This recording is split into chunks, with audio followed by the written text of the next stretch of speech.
1936 है। इस समय डॉक्टर अंबेडकर ठीक ठाक पावरफुल हो चुके थे, अच्छी खासी प्रसिद्धि उनको मिल चुकी थी। महात्मा गांधी की सबसे बड़ी समस्याओं में से एक अंबेडकर भी थे। अंग्रेज तो थे ही थे उनसे बड़ी समस्या ये है कि यार अंग्रेजों को भेजो ना, समाज क्यों बदल रहे हो। और अंबेडकर साफ साफ कह रहे थे कि अगर मुझे अपने हित और देश के हित में चुनना हो तो देश का हित नंबर 1 पे है, पर यदि मुझे दलितों के हित और देश के हित में चुनना हो तो मैं दलितों के हित को प्राथमिकता पे रखूंगा।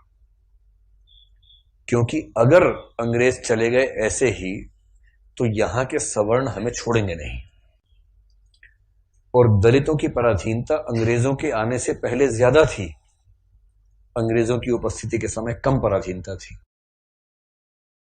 आपको गुस्सा तो आता होगा अंबेडकर पे कई बार, क्या ये कैसा आदमी था, है ना, लेकिन आप तर्क सुनेंगे तो दंग रह जाएंगे। तर्क अच्छे हैं।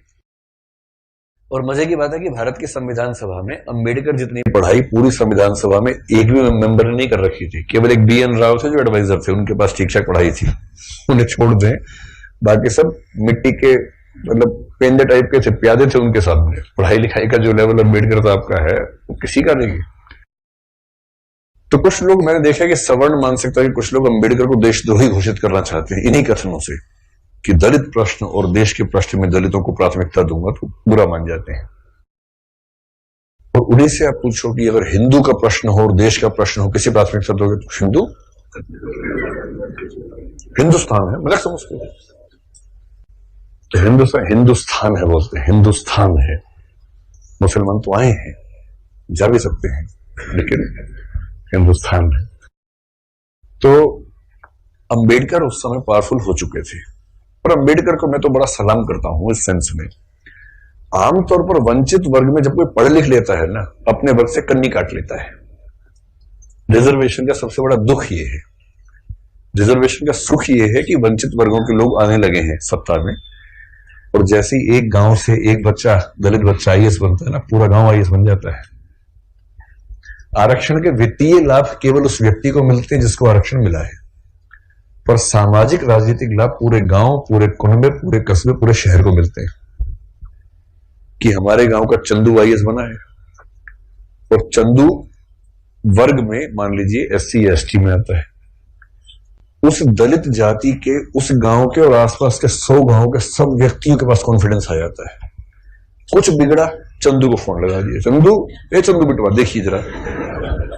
अब पुलिस वाले ने रोका, लाइसेंस के लिए, रुको रुको बात करवाते हैं, ऐसे करके कह रहे किसको फोन करो, चंदू को फोन करो। तो छोड़ दो आप जाओ, आप गाड़ी कैसे भी ले जाओ, सिर के ऊपर रख के ले जाओ, कोई बात नहीं, हम कुछ नहीं बोलेंगे। कॉन्फिडेंस लेवल बढ़ जाता है। एक रिजर्वेशन का फायदा ये होता है, आर्थिक फायदा नहीं होता। रिजर्वेशन आर्थिक मामला नहीं है, वो सामाजिक राजनीतिक समतलीकरण का मामला है, उसमें उसको देखना है। और अंबेडकर ने, आजकल क्या होता है कि जो बच्चा IAS बनता है सबसे पहले कोशिश करता है कि उसकी जाति किसी को पता ना लगे कि वो रिजर्वेशन में है।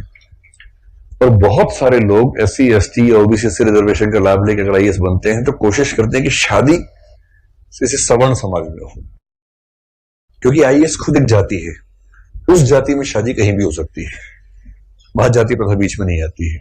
ऐसे IPS भी एक जाति है जो IAS से नीचे ही जाती है, लेकिन ठीक ठाक जाती है, वो भी अपने आप में ठीक ठाक जाती है। जैसे IAS पति IPS पत्नी, लोग कहेंगे हाँ ठीक है, IPS पति IAS पत्नी, तो लोग कहते हैं अच्छा चलो कोई बात नहीं ठीक है इस तरह से मैनेज करते हैं, क्योंकि IPS नीची जाती है, IAS थोड़ी ऊंची जाती है, और IRS और बाकी सब तो बहुत ही नीची जाती हैं। और उसमें जो ग्रुप भी हैं वो तो शूद्र टाइप के माने जाएंगे कि ये तो बहुत ही नीचे के लोग हैं। बेशक UPSC ने सफलता दी हो, पर ये तो ये नहीं चलेंगे, इनके 10 नंबर कम आए थे, इनको बाहर करो यहाँ से एक प्रकार की जाति व्यवस्था वहां भी। तो दलित चेतना जो अंबेडकर की वजह से, अंबेडकर का सम्मान क्यों करना चाहिए कि वो इतना पढ़ने लिखने के बाद भी चाहते तो वो भी एक शानदार जिंदगी जी सकते थे, उनको मिल ही रही थी भाई। वो PCS ऑफिसर थे बड़ौदा में, मजाक छोड़ना है, नागपुर में शायद। और जब नागपुर में वो सिविल सेवक बनकर आए, फेलोशिप वहीं से मिली थी पढ़ने के लिए, जब वापस लौटे तो उनको PCS अधिकारी बनाया गया। तो उनको कहा कि आप यहां रहना शुरू कीजिए और काम संभाल लीजिए।